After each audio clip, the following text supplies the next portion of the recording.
विद्यार्थिनींकडून शैक्षणिक शुल्क आकारणी करणाऱ्या महाविद्यालयांची मान्यता रद्द करण्याचा उच्च आणि तंत्रशिक्षण मंत्र्यांचा इशारा. मंत्री नसल्यानं सभागृहाचं कामकाज 10 मिनिटांसाठी तहकूब.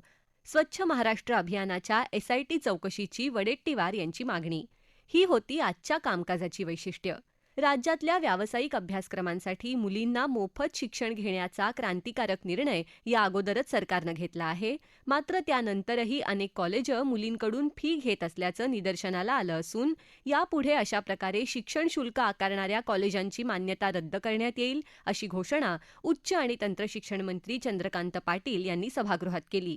तसंच अतिरिक्त शुल्काच्या माध्यमातून विद्यार्थिनींची फसवणूक केली जात असून यापुढे अतिरिक्त शुल्कही नियामक समितीच्या अखत्यारीत आणणार असल्याचं त्यांनी सांगितलं. राज्यातल्या मुलींना शैक्षणिक तसंच परीक्षा शुल्क माफी योजनेच्या अंमलबजावणीसंदर्भात रईस शेख यांनी उपस्थित केलेल्या प्रश्नाच्या उत्तरात पाटील यांनी ही माहिती दिली. मुंबईसह राज्यातल्या पूर्व प्राथमिक शाळांना शिक्षण विभागाच्या संकेतस्थळावर नोंदणी अनिवार्य करण्यात आली आहे. या माध्यमातून विद्यार्थ्यांना दर्जेदार आणि सुरक्षित शिक्षण मिळावं ही सरकारची भावना आहे. यासाठी पूर्व प्राथमिक शाळांसाठी अधिनियमासाठी महिला आणि बालविकास विभागाचा अभिप्राय प्राप्त झाला असून पुढच्या कार्यवाहीसाठी विधी आणि न्याय विभागाकडे हा प्रस्ताव पाठवण्यात आला आहे. येत्या शैक्षणिक वर्षापासून हा अधिनियम आणण्याचा सरकारचा प्रयत्न आहे, अशी माहिती शिक्षण मंत्री दादा भुसे यांनी सदस्य मनीषा चौधरी यांनी उपस्थित केलेल्या प्रश्नाच्या उत्तरात दिली. सदस्य योगेश सागर, विक्रम पाचपुते, अभिमन्यू पवार, प्रवीण दटके यांनीही उपप्रश्न केले. राज्यातल्या सर्व माध्यमांच्या आणि सर्व व्यवस्थापनांच्या बोर्डांच्या शाळांमध्ये मराठी भाषा हा विषय सक्तीचा करण्याची अधिसूचना लागू करण्यात आली आहे. ज्या शाळा या नियमाचं उल्लंघन करतील त्यांच्यावर कठोर कारवाई केली जाईल, असंही भुसे यांनी सदस्य हारून खान यांनी या विषयासंदर्भात उपस्थित केलेल्या प्रश्नाला उत्तर देताना सांगितलं. विधानसभेत आज सकाळच्या सत्रातल्या विशेष बैठकीत लक्षवेधी सूचनांवरच्या चर्चेचं कामकाज करण्यात आलं.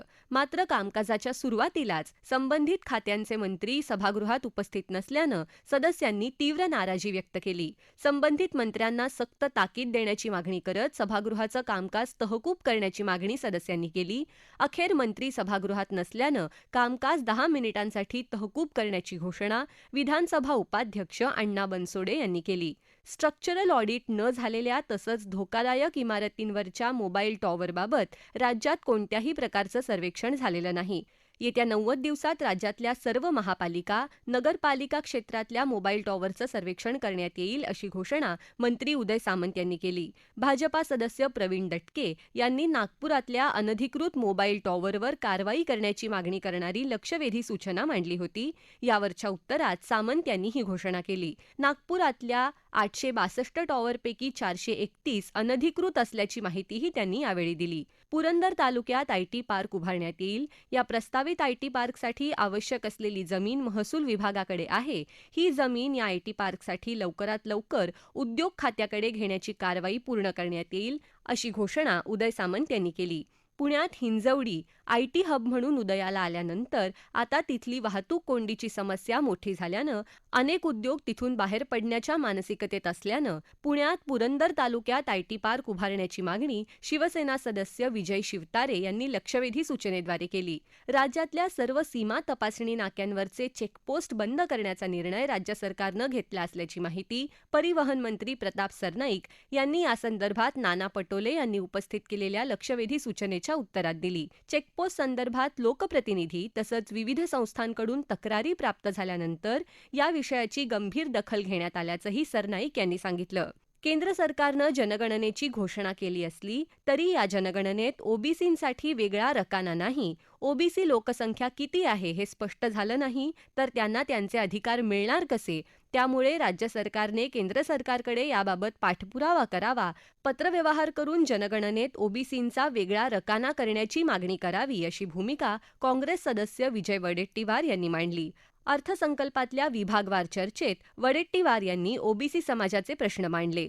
ओबीसींची संख्या 50% असताना महाज्योतीला 300 कोटी आणि इतर संस्थांनाही 300 कोटी हे धोरण अन्यायकारक आहे. पीएचडी विद्यार्थ्यांना देखील पाठ्यवेतन देण्यात आलेलं नाही.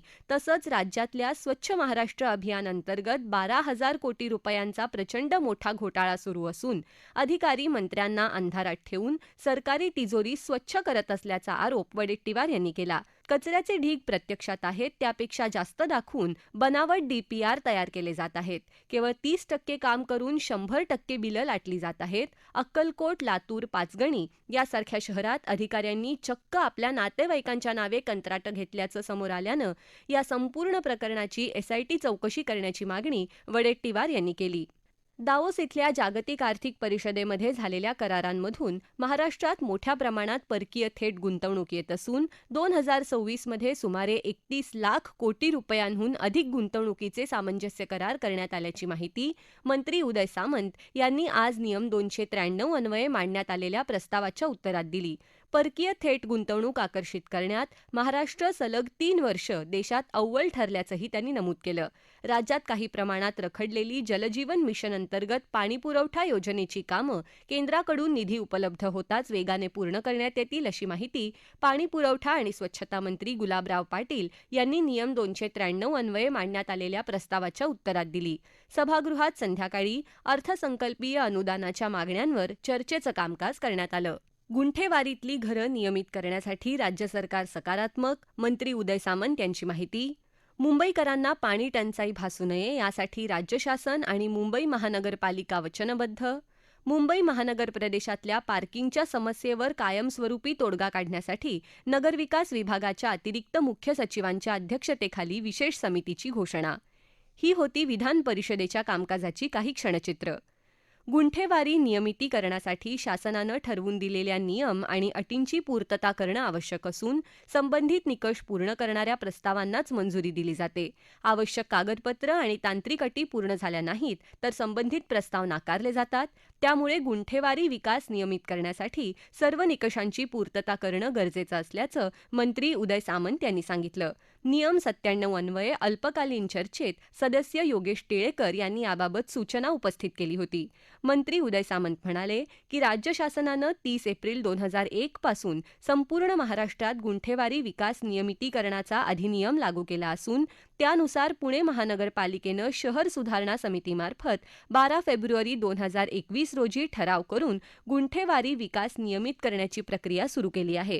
या संदर्भात आतापर्यंत 1133 प्रस्ताव प्राप्त झाले असून त्यापैकी 40 प्रस्तावांना मंजुरी देण्यात आली आहे. 731 प्रस्ताव नाकारण्यात आले असून 327 प्रस्तावांवर सध्या कार्यवाही सुरू आहे अशी माहिती मंत्री सामंत यांनी दिली. रायगड चेंढरे इथल्या शासकीय जागा प्रशासकीय इमारतीसाठी योग्य असल्यास शासन सकारात्मक असून लवकरच त्या जागेची प्रत्यक्ष पाहणी करण्यात येईल.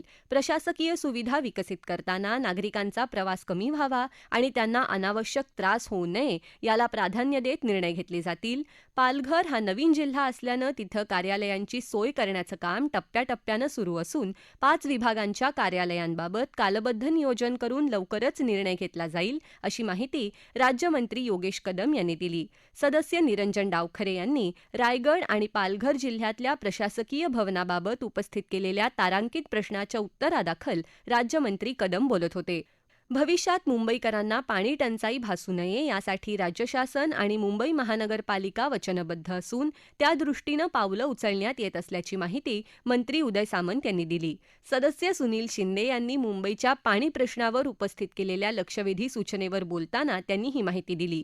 मुंबईला तानसा, मोडकसागर, मध्य वैतरणा, भातसा, तुलसी इत्यादी धरणांमधून पाणी पुरवठा केला जातो. सध्या मुंबईची पाण्याची गरज ही 4,665 दशलक्ष लिटर आहे, परंतु केवळ 4,100 दशलक्ष लिटर पाणी पुरवणं मुंबई महानगरपालिकेला शक्य होत आहे.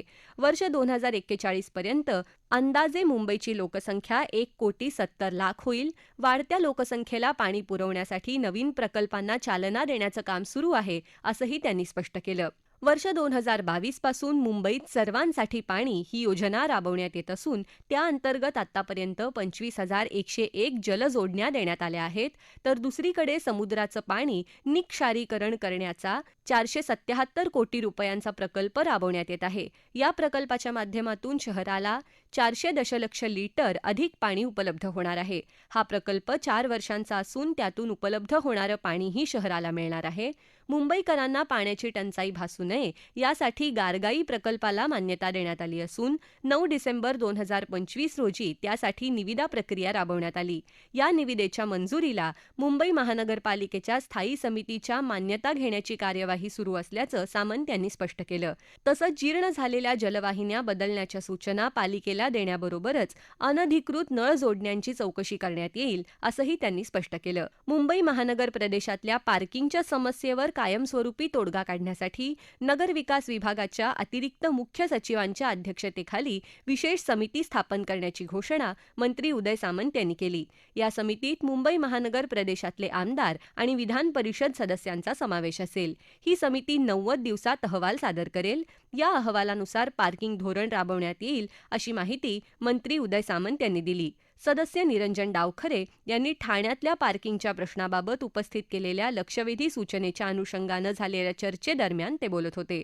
ठाणे शहरात सध्या सुमारे 11,931 पार्किंग लॉट्सचं नियोजन करण्यात आलं असून गावदेवी भूमिगत पार्किंग, विवियाना मॉल, कशिश पार्क, नाईकवाडी इथं सुमारे 2,152 वाहनांची क्षमता उपलब्ध आहे आणि आणखी 2,085 वाहनांसाठी सुविधा लवकरच उपलब्ध होणार आहे. ठाणे विकास आराखड्यात 7 हेक्टर 71 आर जागेवर 2 ट्रक टर्मिनल प्रस्तावित असून 57 ठिकाणी पार्किंग आरक्षणाच्या प्रस्तावाला लवकरच मंजुरी दिली जाईल. पार्किंग धोरण तयार करताना लोकप्रतिनिधींना विश्वासात घेतलं गेलं नसल्यास तशा सूचना संबंधित महानगरपालिकांना दिल्या जातील असंही सामंत यांनी स्पष्ट केलं.